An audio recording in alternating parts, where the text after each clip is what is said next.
If there's a God, what must he be like? That's what we're going to talk about right here on Apologetics Underground.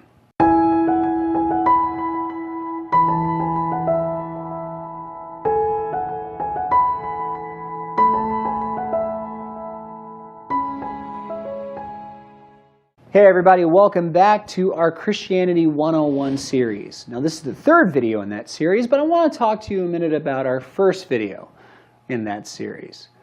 You see, in that video we talked about how there must be a God.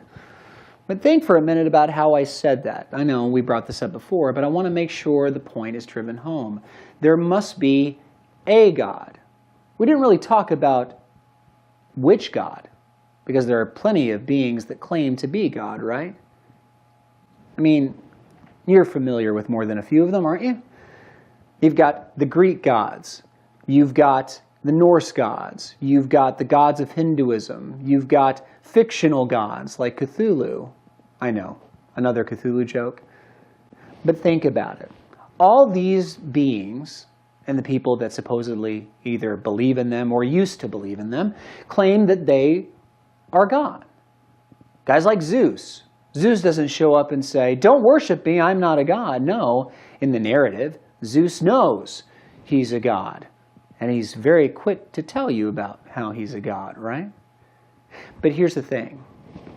Is just saying you're a god enough? Should we just take Zeus for his words? Or is there a little bit more to it than that? You see, we as Christians believe in two sources when it comes to knowing who God is, what his will is, and what his attributes are. We believe in two of them.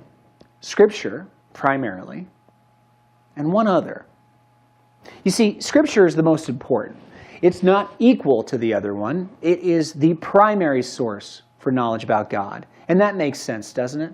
Because we as Christians believe that the Bible, this thing, is by God, from God. That it comes from a divine source. That it is God-breathed, theopneustos in Greek. Now, as such, it makes sense that you would go to this to know about the guy that it's from. Think about it. If you want to know more about Winston Churchill, what would you rather read? A biography written by a guy who lived decades after Churchill died, or an autobiography by Churchill himself? I'm not saying that that biography has no value, but wouldn't you rather hear about the person from that person?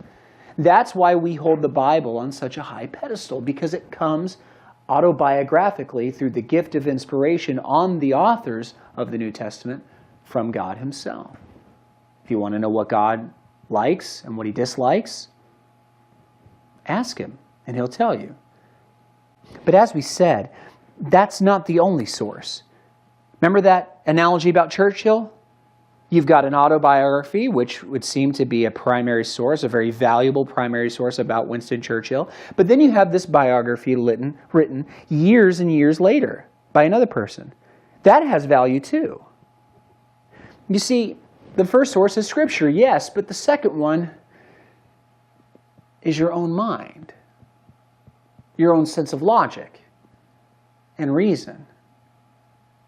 And what's interesting is the Bible, that primary source, recognizes that itself.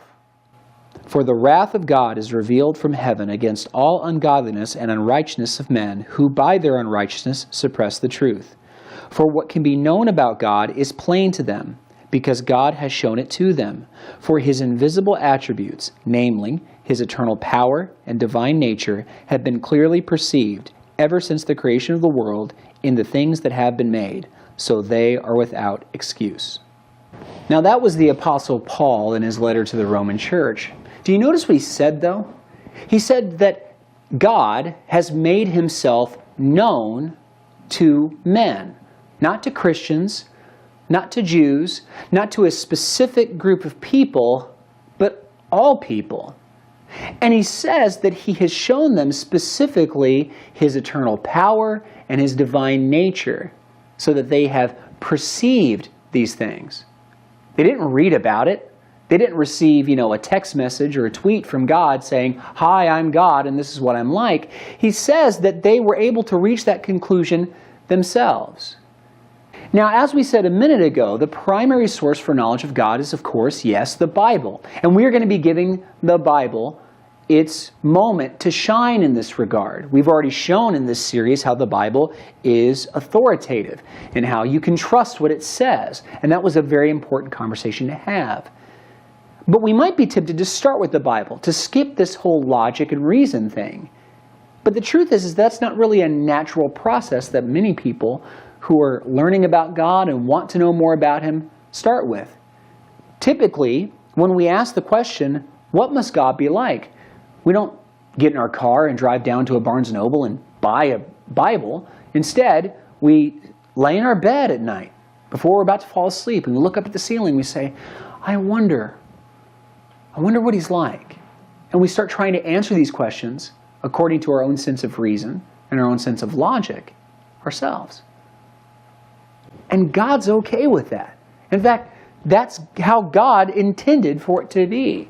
He wants you to think about Him. He wants you to consider what He must be like.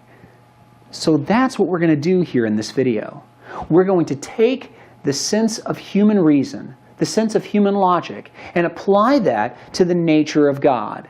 Yes, we are going to be looking at some scriptures here to show you how the Bible is backing up this thinking, because remember, the Bible's the mark, it's the standard. But that doesn't mean that your reason and your sense of logic don't have any value. Your opinions about God and your conclusions about God that are subjective and personal to yourself, they do have some value, as long as they're valid. So let's get into that just a little bit deeper, shall we?